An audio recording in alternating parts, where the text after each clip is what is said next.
Video like जरूर कर लीजिए और ऐसे वीडियो लगातार फ्री में पाने के लिए चैनल को तुरंत सब्सक्राइब कर लीजिए और बेल आइकन को जरूर टैप कर लीजिए ताकि आगे भी सारे वीडियो आपको मिलते रहे। यूट्यूब में फॉलो करते हैं तो प्लीज ये वाला फ्री टेलीग्राम चैनल जरूर ज्वाइन कर लीजिएगा। सारे नोटिफिकेशन सारे अपडेट यहीं पे आते हैं, ध्यान रखिए। साथियों, गंगा रिवर सिस्टम बहुत ही ज़्यादा इम्पॉर्टेंट है क्योंकि अभी हम रिवर वाला चैप्टर पढ़ रहे हैं। तो मैंने सोचा है कि इस रिवर वाले चैप्टर में आपको पीडीएफ के साथ साथ मैं एक क्लास बोर्ड पर ले लूँ और बोर्ड पर पूरा ड्रॉ करके मैं आपको बता दूं कि गंगा रिवर सिस्टम किस तरीके से कहाँ कहाँ जाता है, कौन सी रिवर गंगा में कहाँ मिलती है। तो उसके लिए ये वीडियो है, ये 2 पार्ट में आएगा। एक पार्ट ये रहेगा, इसके अलावा एक पार्ट गंगा का और रहेगा। फाइनली दोनों पार्ट में गंगा हमारी कवर हो जाएगी और बहुत इंपॉर्टेंट है। विश्वास मानना, गंगा से पेपर में सवाल आते ही आते हैं, तो ये आपके लिए कंप्लीट रहेगा। वैसे मैंने इसके बहुत सारे फैक्ट पीडीएफ में बता दिए हैं, लेकिन मुझे लगा कि वहाँ पर थोड़ा सा आपको दिक्कत हो सकती है, इस वजह से मैंने ये बोर्ड पर वीडियो बनाया है। ठीक है, तो देखो और कमेंट करके बताना वीडियो कैसा लगा। इस वीडियो में हम विस्तृत चर्चा करेंगे गंगा नदी तंत्र की और ये जो है मुख्य रूप से 2 भागों में आएगा। पहले भाग में हम चर्चा करेंगे गंगा के बंगाल तक की यात्रा की और दूसरे वीडियो में हम चर्चा करेंगे बंगाल से आगे तक की यात्रा की जो बांग्लादेश में होती है। तो चलिए आज के टॉपिक को हम शुरू करते हैं यहाँ पर बिना किसी देरी के। तो देखते हैं इसको, क्या है गंगा नदी तंत्र। तो जैसा कि मैंने आपको बताया विद्यार्थियों कि गंगा केवल एक नदी मात्र नहीं है, ये एक सांस्कृतिक धरोहर है भारत की।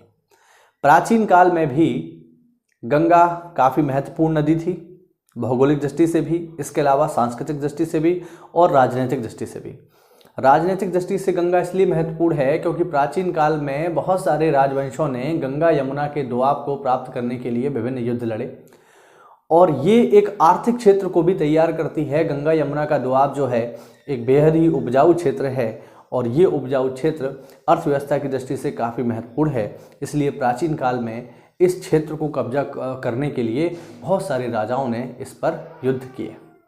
विद्यार्थियों, आज की जो हम चर्चा करेंगे वो गंगा के भौगोलिक महत्व को समझते हुए इसकी पूरी यात्रा को आज हम पढ़ने का प्रयास करेंगे। गंगा का उद्गम यदि हम देखें कहाँ से होता है, तो गंगा जो है मुख्य रूप से अगर आप पूछें गंगा कहाँ से निकलती है, तो कोई भी साधारण विद्यार्थी जो इसका जवाब देता है वो ये कि गंगा का उद्गम होता है गंगोत्री से। कोई भी साधारण विद्यार्थी इसका जवाब यही देता है कि गंगा का उद्गम होता है गंगोत्री से। विद्यार्थियों, यदि हम बिल्कुल स्पष्ट रूप से इसे देखने का प्रयास करें तो गंगा जो है गंगोत्री से नहीं निकलती है। गंगा जो है या गंगोत्री की अगर हम बात करें तो गंगोत्री से जो उदय होती है धारा वो है भागीरथी। शायद आपने इसका नाम सुना होगा। गंगोत्री से जिस धारा का उदय होता है वो है भागीरथी और गंगा जो है वो भागीरथी और अलकनंदा का मिश्रित रूप है। ये भी हम ध्यान रखेंगे। गंगा जो है, गंगा तब बनती है जब भागीरथी और अलकनंदा मिल जाती हैं। तो यदि हम स्पष्ट रूप से देखें कि गंगा का उद्गम किधर से होता है, तो उत्तराखंड में एक जगह है, एक जिला है उत्तरकाशी। उस उत्तरकाशी जिले में एक जगह है गंगोत्री और उस गंगोत्री नामक जगह पर एक ग्लेशियर है, एक हिमानी है और उस हिमानी का नाम है विद्यार्थियों गोमुख। तो इस गोमुख नामक ग्लेशियर से उदय होता है भागीरथी का, ध्यान रखेंगे। इस गोमुख नामक जगह से उद्गम होता है भागीरथी का। तो ये जो धारा आप देख रहे हैं ये धारा है भागीरथी, ठीक है। इसके पास में ही एक अन्य ग्लेशियर है बद्रीनाथ से ऊपर। बद्रीनाथ का तो नाम आपने सुना होगा, बद्रीनाथ केदारनाथ। तो बद्रीनाथ के ऊपर एक ग्लेशियर है और उस ग्लेशियर का नाम है विद्यार्थियों सतोपंथ हिमानी, ठीक। तो इस सतोपंथ हिमानी से एक अन्य धारा का उद्गम होता है और ये जो धारा है इस धारा का नाम है अलकनंदा। तो ये जो आप देख रहे हैं धारा, ये है अलकनंदा और ये जो धारा आप देख रहे हैं ये है भागीरथी। ये दोनों धाराएं अलग अलग बहते हुए पहाड़ों पर आगे की ओर बढ़ती हैं, ठीक। जब ये धाराएं आगे की ओर बढ़ती हैं तो ये जो अलकनंदा धारा आप देख रहे हैं, इस अलकनंदा धारा में अन्य भी छोटी छोटी धाराएं आकर के मिल जाती हैं, जिनके नाम आप यहां देख पाएंगे, धौली गंगा, पिंडार और मंदाकिनी, ठीक। तो धौली गंगा, पिंडार और मंदाकिनी, ये जो छोटी छोटी धाराएं हैं या जो छोटी छोटी नदियां हैं, ये आकर के मिल जाती हैं इस अलखनंदा में। ध्यान रखेंगे, ये जो रिवर है इसका नाम है अलखनंदा। तो ये जो है अलखनंदा की धाराएं हैं, धौली गंगा, पिंडार और मंदाकिनी। अब ये कहां कहां आकर के मिलती हैं? तो धौली गंगा जो है ये अलखनंदा में आकर के मिलती है विष्णु प्रयाग नामक स्थान पर। ठीक है, ये कहां आकर मिलती है? ये विष्णु प्रयाग नामक स्थान पर आकर के मिलती है। अगर हम पिंडार नदी की बात करें या पिंडार धारा की बात करें तो पिंडार धारा जो है कर्णप्रयाग में आकर के मिलती है। और अगर हम मंदाकिनी धारा की बात करें तो मंदाकिनी धारा जो है अलखनंदा में रुद्रप्रयाग नामक स्थान पर आकर के मिलती है। तो ये वो जगह हैं जहां पर ये छोटी छोटी धाराएं आकर के विलीन हो जाती हैं अलखनंदा में। समझ पा रहे हैं? ये छोटी छोटी धाराएं हैं जो अलखनंदा में आकर के मिल जाती हैं। तो ये काफी महत्वपूर्ण बात है, ये हम ध्यान रखेंगे कि कौन सी धारा अलखनंदा में कहां आकर के मिल रही है। ये पेपर में आपसे सीधे सीधे पूछ लेगा। अब ये दोनों धाराएं अलखनंदा और भागीरथी, दोनों ही धाराएं पहाड़ों में बहते हुए आगे बढ़ रही हैं और पहाड़ों पर बहते हुए एक स्थान आएगा उत्तराखंड में जिसका नाम है देवप्रयाग। इस देवप्रयाग नामक स्थान पर क्या होता है विद्यार्थियों कि एक तरफ से आती है भागीरथी और एक तरफ से आती है अलखनंदा, और दोनों का जल जो है, दोनों के जो पानी है, इनका रंग अलग अलग होता है और साफ। अगर आप कभी बद्रीनाथ या केदारनाथ की यात्रा पर जाएंगे तो देवप्रयाग नामक स्थान पड़ेगा और वहाँ पर एक ऊंचाई से, रोड्स पे जब आप ऊपर जाओगे तो ऊंचाई पर आपको एक जगह दिखाई देगी, वहाँ से आप साफ साफ देख पाओगे कि एक ओर से आ रही है भागीरथी और एक ओर से आ रही है अलखनंदा और दोनों आकर के मिल जा रही हैं। ठीक है, दोनों की धाराएं बिल्कुल अलग अलग होती हैं जिन्हें मिलते हुए देखा जा सकता है। तो देवप्रयाग नामक स्थान पर ही असल में जन्म होता है गंगा का, ध्यान रखेंगे। ठीक है, देवप्रयाग नामक स्थान पर जब ये दोनों धाराएं मिल जाती हैं भागीरथी और अलखनंदा, तब जन्म होता है गंगा का। देवप्रयाग से पहले गंगा एक्चुअल में नहीं होती है, उस वक्त या तो अलखनंदा होती है या भागीरथी होती है, ध्यान रखेंगे। तो देवप्रयाग में ये दोनों आकर के मिल जाती हैं और इसी स्थान पर जन्म होता है गंगा का। अब गंगा जो है पहाड़ों पर कलकल करती हुई, बहती हुई आगे बढ़ रही है। विद्यार्थियों, जैसे नदी हमें मैदानों में दिखाई देती है वैसे पहाड़ों पर वो नहीं बहती। पहाड़ों पर नदी जो होती है चौड़ी धारा के रूप में नहीं बहती है। जैसे मैदानों में हम देखते हैं कि एक मोटी सी चौड़ी सी धारा होती है जिसमें नदी बह रही है, लेकिन अगर हम पहाड़ों की बात करें तो पहाड़ों पर ऐसा नहीं होता। पहाड़ों पे नदी की धारा चौड़ी नहीं होती है बल्कि बहुत छोटी छोटी संकरी धाराएं होती हैं, लेकिन उनका बहाव बहुत तेज होता है। मैदानों में नदी का बहाव तेज नहीं होता लेकिन धारा चौड़ी होती है, लेकिन पहाड़ों पर क्या होता है, धारा पतली होती है लेकिन बहाव बहुत तेज होता है। और इन्हीं पहाड़ों से होते हुए झरनों का निर्माण, छोटे छोटे झरनों का निर्माण करते हुए कभी जमीन के ऊपर कभी जमीन के नीचे बहते हुए ये आगे बढ़ती है। गंगा नदी इस पहाड़ी इलाके से आगे बढ़ते हुए पहुंचती है ऋषिकेश, और ऋषिकेश से जब आगे हम पहुंचते हैं तो आ जाता है हरिद्वार। विद्यार्थियों, हरिद्वार ही वो जगह है जहां पर गंगा नदी मैदानों में प्रवेश करती है। ध्यान रखेंगे, हरिद्वार ही वो जगह है जहां से गंगा नदी पहाड़ों से निकलकर मैदानों में प्रवेश कर जाती है। तो ये सवाल पेपर में पूछा जाता है कि गंगा नदी जो है किन स्थानों पर या किस स्थान पर मैदान में प्रवेश करती है, तो आपका जवाब आएगा हरिद्वार। ठीक है, तो हरिद्वार से गंगा नदी मैदानों में प्रवेश करती है और हरिद्वार से जहां ये मैदानों में प्रवेश करती है तो वहां पर हरिद्वार में यहां पर एक नहर यहां से निकाली गई है हरिद्वार से, और इस नहर का नाम है ऊपरी गंगा नहर। ध्यान रखेंगे, हरिद्वार से यहां पर एक नहर निकाली गई है, उस नहर का नाम है ऊपरी गंगा नहर। तो ऊपरी गंगा नहर निकाली गई है हरिद्वार से। हरिद्वार से जैसे ही थोड़ा और आगे बढ़ेंगे तो उत्तराखंड समाप्त हो जाएगा और गंगा नदी अब उत्तराखंड की सीमा को छोड़ करके प्रवेश कर रही है उत्तर प्रदेश की सीमा पर। ठीक है, यानी अब गंगा नदी उत्तराखंड को छोड़ करके उत्तर प्रदेश में आ रही है। यहाँ पर आप मोटे तौर पर यह समझ लीजिए कि गंगा नदी जो है कुल 5 राज्यों से होकर के गुजरती है। अगर कोई आपसे पूछे कि गंगा नदी कितने राज्यों से होकर के गुजरती है तो वो राज्य हैं 5। कौन कौन से हैं? सर्वप्रथम उत्तराखंड, उत्तराखंड से आगे बढ़ने पर उत्तर प्रदेश, उत्तर प्रदेश से आगे बढ़ने पर बिहार, बिहार से आगे बढ़ने पर झारखंड। देखिए झारखंड से बिल्कुल सीमा से होकर के गंगा जाती है, बिल्कुल सीमा से। झारखंड के 2 जिले ऐसे हैं जो गंगा के साथ सीमा साझा करते हैं, जिनका नाम है साहेबगंज और पाकुर। इन 2 सीमावर्ती जिलों से बस टच हो जाती है, मैप पर आप देखना तो बिल्कुल झारखंड की सीमा से बस टच होते हुए निकल जाएगी और झारखंड को क्रॉस करने के बाद ये एंटर कर जाती है पश्चिम बंगाल में। तो ये वो 5 राज्य हैं जहां से होकर के गंगा बहती है, ठीक है। तो यहां पर हमने देखा कि गंगा जो है पहाड़ों से बहती हुई अब मैदानों में प्रवेश कर रही है और आ गई वह उत्तर प्रदेश में।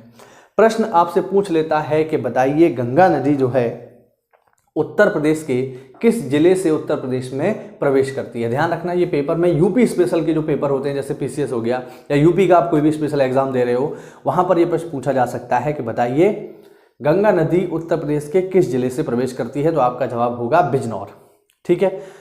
अब गंगा नदी बिजनौर में प्रवेश कर रही है, तो जब बिजनौर में प्रवेश करती है तो यहां पर एक बांध बना हुआ है और यहां से एक नहर और निकाली गई है बिजनौर से। जैसे हरिद्वार से निकाली गई है ऊपरी गंगा नहर, उसी तरीके से बिजनौर से निकाली गई है मध्य गंगा नहर। ये ध्यान रखेंगे, इंपॉर्टेंट बातें हैं।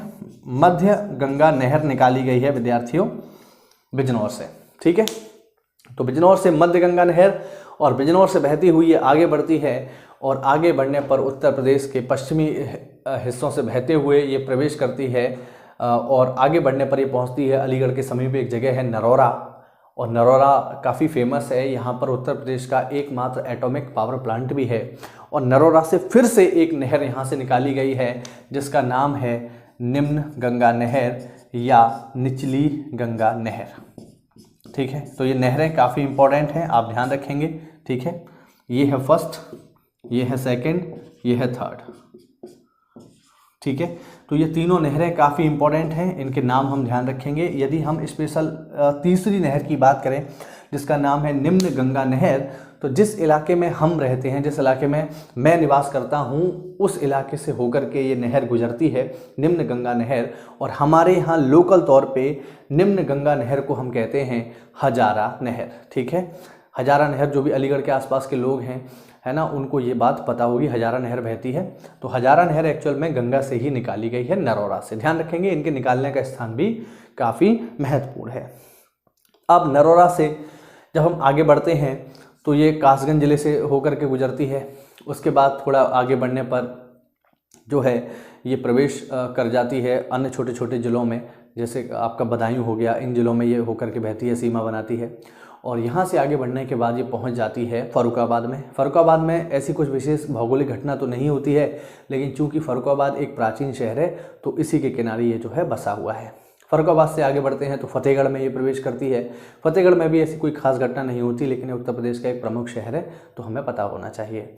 फतेहगढ़ से आगे बढ़ने के बाद ये पहुँच जाती है कन्नौज में। विद्यार्थियों, कन्नौज में जब ये नदी पहुँच जाती है तो यहाँ पर एक महत्वपूर्ण घटना होती है। पहले तो कन्नौज अपने आप में एक ऐतिहासिक शहर है। कन्नौज अपने आप में एक ऐतिहासिक शहर है जिसका पुराना नाम है महोदय नगर, ठीक है। कन्नौज का जो पुराना नाम है वो है महोदय नगर। तो कन्नौज में क्या होता है विद्यार्थियों, कन्नौज में गंगा नदी से आकर के एक नदी मिलती है जो कि काफ़ी फेमस है और उस नदी का नाम है रामगंगा, ठीक है। तो कन्नौज में क्या होता है, कन्नौज में गंगा नदी से आकर के मिलन होता है रामगंगा का, ठीक है। ध्यान रखेंगे, काफ़ी इंपॉर्टेंट है। कन्नौज में क्या होता है, कन्नौज में गंगा से आकर के मिल रही है रामगंगा। ये रामगंगा वही नदी है जिसके किनारे बरेली शहर बसा हुआ है और आज के समय में ये नदी तो नहीं कह सकते, बड़ा सा नाला है। इस नदी का क्या नाम है, इस नदी का नाम है रामगंगा, ठीक है। इस नदी का नाम है रामगंगा। और प्रश्न आपसे क्या पूछा जा सकता है, प्रश्न पूछा जा सकता है कि बताइए रामगंगा गंगा में किस स्थान पर मिलती है। तो आपका जवाब होगा कन्नौज। दूसरा कि रामगंगा गंगा के किस तट पर आकर के मिलती है, बाएं से या दाएं से। तो ये थोड़ा सा समझने वाली चीज़ है, आप इसे एक बार को समझ लीजिए, ठीक है, कि किसी भी नदी का बायां एवं दायां तट क्या होता है। हालांकि जब हमने सिंधु नदी पढ़ी थी तो इसको डिस्कस किया था। तो देखो भाई, ये गंगा के बहने की दिशा है, ठीक है, और गंगा इस तरीके से बह रही है।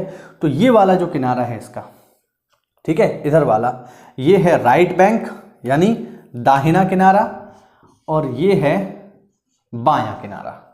ठीक, तो ये गंगा के अगर आप देखें तो बाएं तट से आकर के ये मिलती है, इसको हम ध्यान रखेंगे। तो कन्नौज के निकट रामगंगा आकर के मिल जाती है गंगा से। इसके अलावा कन्नौज में ही विद्यार्थियों एक अन्य नदी है जो आकर के मिलती है गंगा में, काफ़ी फेमस है वो नदी, और मैं जिस शहर में रहता हूँ उस शहर का नाम है कासगंज। तो हमारा जो कासगंज शहर है वो इसी नदी के किनारे जो है बसा हुआ है। तो इस लिहाज से भी ये थोड़ा सा हम लोगों के लिए थोड़ा सा जानने वाली चीज़ है। चलिए, तो कन्नौज के निकट ही एक अन्य महत्वपूर्ण नदी जो है मिलती है गंगा से, और उस नदी का नाम है, मैं यहीं बना देता हूँ, उस नदी का नाम है विद्यार्थियों, ये जो नदी आप देख रहे हैं इस नदी का नाम है काली नदी। ठीक है, तो कन्नौज में ही एक अन्य नदी आकर के और मिलती है गंगा से, और इस नदी का नाम है काली नदी। तो राम गंगा और काली नदियाँ, ये जो काली नदी है, ये दोनों ही नदियाँ जो है विद्यार्थियों कन्नौज पे आकर के मिल जाती हैं गंगा से। रामगंगा और काली नदी, ध्यान रखेंगे, रामगंगा और काली नदी ये दोनों ही नदियाँ गंगा में आकर के मिल जाती हैं किसके निकट? कन्नौज के निकट। कन्नौज से आगे बढ़ते हैं तो आ जाता है कानपुर। कानपुर में कोई भौगोलिक घटना तो नहीं होती है गंगा के साथ, लेकिन कानपुर एक उत्तर प्रदेश का प्रमुख शहर है और चमड़ा उद्योग के लिए काफ़ी फेमस है। तो जब गंगा कानपुर में पहुंचती है तो निश्चित रूप से बेहद ही प्रदूषित हो चुकी होती है। वैसे तो जैसे ही गंगा पहाड़ों से नीचे आती है, जैसे ही आप हरिद्वार में भी काफ़ी, क्योंकि हरिद्वार में भी अगर हम देखें तो काफ़ी इंडस्ट्रियल एरिया है, इस वजह से काफ़ी सारी गंदगी उसमें मिल जाती है। ऊपर पहाड़ों तक जो है ये साफ रहती है, जैसे ही हरिद्वार में पहुंचती है गंगा प्रदूषित होना शुरू हो जाती है, लेकिन फिर भी उतनी नहीं होती जितनी कानपुर में हो जाती है। तो कानपुर में तो भयानक गंदगी इसमें आकर के मिल जाती है। कानपुर से आगे बढ़ते हैं तो ये पहुंच जाती है फतेहपुर में, और फतेहपुर से आगे बढ़ने पर ये पहुंच जाती है विद्यार्थियों प्रयागराज यानी इलाहाबाद में। ठीक है, तो ये आगे बढ़ने पर पहुंच जाती है विद्यार्थियों प्रयागराज, जिसका पूर्ववर्ती नाम है इलाहाबाद। और इलाहाबाद में हम क्या देखते हैं? इलाहाबाद में हम देखते हैं कि एक अन्य महत्वपूर्ण नदी विद्यार्थियों जो इसके जस्ट पीछे से ही बहकर के आ रही है, और इस नदी का नाम है विद्यार्थियों, बहुत ही फेमस नदी है ये, और ये नदी है यमुना। ये नदी है विद्यार्थियों यमुना। तो प्रयागराज में क्या होता है? प्रयागराज यानी इलाहाबाद में गंगा के जस्ट बराबर में बहने वाली नदी जो कि निकलती है यमुनोत्री ग्लेशियर से। यमुना कहाँ से निकलती है? यमुना निकलती है यमुनोत्री ग्लेशियर से। तो यहाँ से ये बहकर आने वाली जो नदी है विद्यार्थियों, ये बहकर के आ रही है, और ये जो नदी है ये प्रयागराज के निकट, इलाहाबाद के निकट गंगा के दाहिनी ओर से, ये ध्यान रखेंगे, गंगा के दाहिनी ओर से आकर के गंगा में मिल जाती है। और यमुना जब गंगा में मिल जाती है तो यमुना का अस्तित्व खत्म हो जाता है और अब केवल गंगा ही रह जाती है। यानी यमुना की जो कहानी है वो यमुनोत्री से शुरू होती है और प्रयागराज में खत्म हो जाती है। इसके आगे फिर यमुना नदी का कोई अस्तित्व नहीं रहता है, केवल गंगा ही रह जाती है। प्राचीन ग्रंथों में ये मान्यता है, या प्राचीन जो हमारे ग्रंथ हैं उनमें ये लिखा हुआ है कि इलाहाबाद जो है या प्रयागराज जो है ये त्रिवेणी के नाम से फेमस था। और त्रिवेणी इसे इसलिए कहा जाता था क्योंकि इसमें 3 धाराएं आकर के मिलती थी। एक धारा तो ये गंगा की ही आ रही है, दूसरी हमने देखा यमुना आकर के मिल गई, और तीसरी एक नदी और इसमें आकर के मिलती थी जिसका नाम है सरस्वती। ठीक है, तो पहली बात तो ये कि सरस्वती कोई काल्पनिक नदी नहीं थी, ये ऐतिहासिक नदी थी, वाकई में मौजूद थी, लेकिन समय के साथ विलुप्त हो गई। ठीक है, तो हम ये नहीं कह सकते कि सरस्वती का अस्तित्व नहीं था। आज भी हरियाणा में सरस्वती की धाराओं को खोजा जा चुका है। तो सरस्वती एक्चुअल में एग्जिस्ट करती थी, और जिस समय वो एग्जिस्ट करती थी उस समय ये आकर के मिलती थी इलाहाबाद में। तो यहाँ पर 3 नदियाँ मिलती थी, गंगा, यमुना और सरस्वती। इसीलिए प्रयागराज को हम कहते हैं तीर्थराज या त्रिवेणी। ठीक है, तो त्रिवेणी शहर है ये, प्रयागराज है हमारा, पहले इसका नाम था इलाहाबाद।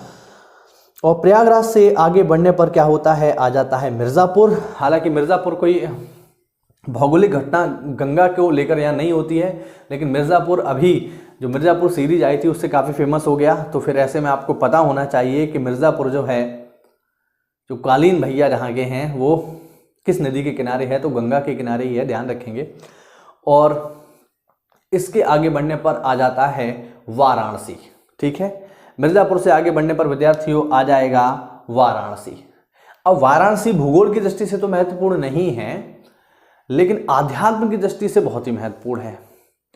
वाराणसी, जिसे हम बनारस भी कहते हैं, ये एक बहुत ही प्राचीन नगरी है। अगर कभी आपसे प्रश्न पूछे कि दुनिया का सबसे प्राचीन शहर कौन सा है, तो फिर आप जवाब दोगे काशी, यानी वाराणसी। ठीक है, तो काशी या वाराणसी दुनिया का सबसे प्राचीन शहर माना जाता है। और काशी की जो विशेषता है वो ये है कि काशी में जिंदा रहने से मरना, मतलब अगर आपकी मृत्यु काशी में होती है तो ये बहुत ही अच्छी बात मानी जाती है। यानी अगर किसी व्यक्ति की मृत्यु काशी में हो रही है तो ये काफ़ी ऐसा माना जाता है कि काशी में जो है मरने वाले व्यक्ति स्वर्ग में जाते हैं। और इसके पीछे लॉजिक ये है कि काशी यानी वाराणसी ही वो जगह है जहाँ पर गंगा उल्टा बहना शुरू करती है। उल्टा बहना, कैसे उल्टा बहना, तो मैं आपको जैसे बताता हूँ। तो अगर हम उसको बना के देखें तो कभी आप मैप पे देखिएगा, गंगा जब पहुंचती है काशी में तो इस तरीके से बहना शुरू कर देती है, इस तरीके से, और फिर ऐसे जाती है। बात समझ पा रहे हैं?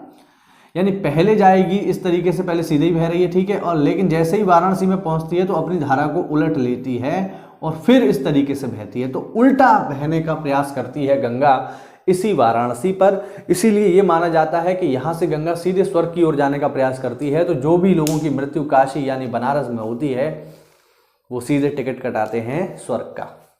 अब ये एक आध्यात्म की बात है, भूगोल से इसका लेना देना नहीं है, लेकिन अपने आप में काशी बहुत ही महत्वपूर्ण है। महाकाल की नगरी है, काशी विश्वनाथ की नगरी है, तो ऐसे में हमें पता होना चाहिए। तो ये पहुंच जाएगी विद्यार्थियों वाराणसी, काशी, और वाराणसी से आगे बढ़ने के बाद ये पहुंच जाती है गाजीपुर में। ठीक है, ये पहुंच रही है गाजीपुर में। अब गाजीपुर में क्या हो रहा है, गाजीपुर में विद्यार्थियों ये हो रहा है कि गाजीपुर में आकर के इससे एक अन्य महत्वपूर्ण धारा मिल रही है। गाजीपुर में आकर के इससे एक अन्य महत्वपूर्ण धारा मिल रही है, और ये जो महत्वपूर्ण धारा है, इस धारा का नाम है गोमती। ये कौन सी धारा है, ये है विद्यार्थियों गोमती। ये गोमती वही नदी है जिसके किनारे बसी हुई है उत्तर प्रदेश की राजधानी लखनऊ। और गोमती एक अन्य मायने में भी बहुत ज़्यादा महत्वपूर्ण नदी है। जैसे अगर कभी आपसे पूछे कि बताइए वो कौन सी एकमात्र नदी है जिसका उद्गम मैदानों से होता है, अगर कभी आपसे पूछे कि बताइए वो कौन सी नदी है जिसका उद्गम मैदानों से होता है, मैदानों से, तो आप आंसर करोगे गोमती। गोमती ही वो नदी है जिसका उद्गम मैदानों से होता है। कहां से होता है विद्यार्थियों, तो इसका उद्गम होता है उत्तर प्रदेश के एक जिला जिसका नाम है पीलीभीत। पीलीभीत में एक जगह है फुलहर झील, तो उत्तर प्रदेश की पीलीभीत में स्थित फुलहर झील से उद्गम होता है गोमती नदी का। तो ये आती तो उत्तर दिशा से ही है, लेकिन ये हिमालयी नदी नहीं है, हिमालय से नहीं निकलती है बल्कि मैदानों से निकलती है। तो काफ़ी इंपॉर्टेंट हो जाती है कि आपसे प्रश्न पूछ सकता है कि कौन सी नदी जो है वो जो मैदानों से निकलती है, तो आप आंसर करोगे गोमती। और गोमती किनारे ही है उत्तर प्रदेश की राजधानी लखनऊ, और गाजीपुर के निकट गोमती आकर के गंगा से मिल रही है। गाजीपुर से आगे बढ़ने पर हम पहुंच जाते हैं यूपी के बॉर्डर पर, और ये है यूपी का बॉर्डर। अब यहाँ यूपी समाप्त हो जाएगा और गंगा नदी एंटर करेगी बिहार में। ठीक है, बिहार में एंटर करेगी तो जगह आएगी छपरा। ठीक है, बिहार में एंटर करते ही जो जगह आएगी वो है छपरा। और छपरा में क्या हो रहा है विद्यार्थियों, छपरा में एक अन्य महत्वपूर्ण नदी आकर के इससे मिल रही है, और उस नदी का नाम है घाघरा। चलिए बना लेते हैं इसको। तो ये नदी जो आप देख रहे हैं ये है घाघरा। ठीक है, बिहार में, और बिहार में घाघरा जो है ये छपरा में आकर के गंगा से मिल रही है। ठीक है, इस नदी का नाम है विद्यार्थियों घाघरा। ये घाघरा नदी है जो नेपाल से निकल के गंगा की ओर आगे बढ़ती है, और छपरा के निकट घाघरा नदी जो है गंगा में मिल जाती है। ध्यान रखेंगे। तो अगर हम ये देखें कि कौन कौन सी नदियां जो है उत्तर दिशा से बहते हुए आकर के मिल रही हैं या गंगा के बाएं किनारे से आकर के मिल रही हैं तो रामगंगा हो गई, गोमती हो गई और अभी घाघरा हो गई। आगे और भी नदियां हैं जो हम देखेंगे। तो छपरा से आगे बढ़ने पर ये पहुंच जाएगी नदी जो है पटना में। और मैं आपको बता दूं कि बिहार की जो राजधानी है पटना, वो गंगा के किनारे ही स्थित है। और पटना में हम देखते हैं कि पटना में दक्षिण के पठार से बहकर आने वाली एक महत्वपूर्ण नदी गंगा से मिलती है। ध्यान रखेंगे, ये जो नदी है ये आकर के मिल रही है दक्षिण के पठारी हिस्से से, ठीक है। और ये जो नदी है जो दक्षिण से बहते हुए आकर के पटना में गंगा से मिल रही है, इस नदी का नाम है सोन। ये नदी है विद्यार्थियों सोन नदी। तो बहुत ही इंपॉर्टेंट आपसे प्रश्न पूछा जाता है कि बताइए वो कौन सी नदी है जो दक्षिण के पठार से बहते हुए गंगा में आकर के मिलती है। तो काफी इंपॉर्टेंट हो जाता है ये प्रश्न इस दृष्टि से, ठीक। तो वो नदी कौन सी है विद्यार्थियों? वो नदी है सोन। सोन नदी दक्षिण के पठार से बहकर आते हुए गंगा में मिल रही है पटना के निकट। तो काफी इंपॉर्टेंट सवाल है, इसको हम ध्यान रखेंगे। पटना से आगे बढ़ने पर विद्यार्थियों एक जगह आती है यहां पर हाजीपुर, जैसा कि आप देख पाएंगे हाजीपुर। हाजीपुर में ऊपर से नेपाल से बहते हुए एक नदी आकर के मिल रही है। और ये जो नदी है विद्यार्थियों जो हाजीपुर में आकर के गंगा से मिल रही है, इस नदी का नाम है गंडक, ठीक है। इस नदी का नाम है विद्यार्थियों गंडक। काफी महत्वपूर्ण है ये भी। और ये भी नेपाल से बहते हुए आ रही है और गंगा में आकर के मिल रही है। कहां पर? हाजीपुर में। ये जो जगह है बिहार की हाजीपुर है। तो हाजीपुर में आकर के गंगा से मिलती है गंडक नदी। और हाजीपुर से आगे बढ़ने पर आ जाता है भागलपुर, ठीक है। भागलपुर आ जाता है और भागलपुर में गंगा से आकर के मिल रही है बहुत ही महत्वपूर्ण नदी। और ये जो नदी है विद्यार्थियों, इस नदी का नाम है कोसी।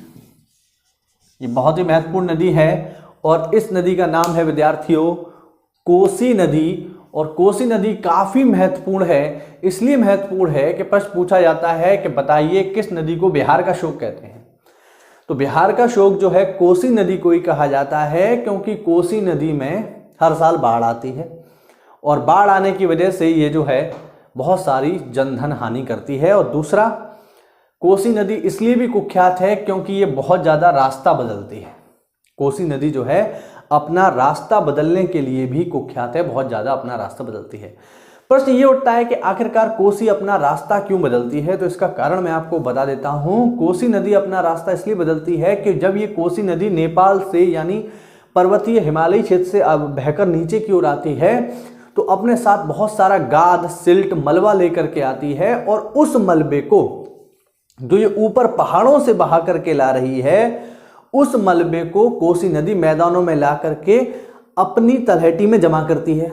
एक स्थिति ऐसी आती है कि जब ज़्यादा लंबे समय तक इस नदी की तलहटी में गाद जमा होता जाता है तो नीचे की जो तल है वो फुल हो जाता है और फिर उस नदी का जो जल है वो बाहर फैलने लगता है। बात समझ पा रहे हैं? इस वजह से वो नदी जो है अपना नया रास्ता ढूंढती है। तो ऊपर से जो ये गाद बहा करके ला रही है, जो सिल्ट जो बहा करके ला रही है, मलबा बहा करके ला रही है, उस मलबे के कारण इस नदी का तल जो है फुल हो जाता है, जिससे नदी का पानी ओवरफ्लो होने लगता है और फिर बाढ़ की स्थिति आती है और ये अपना रास्ता बदल लेती है। तो कोसी जो है अपना रास्ता बदलने के लिए कुख्यात है।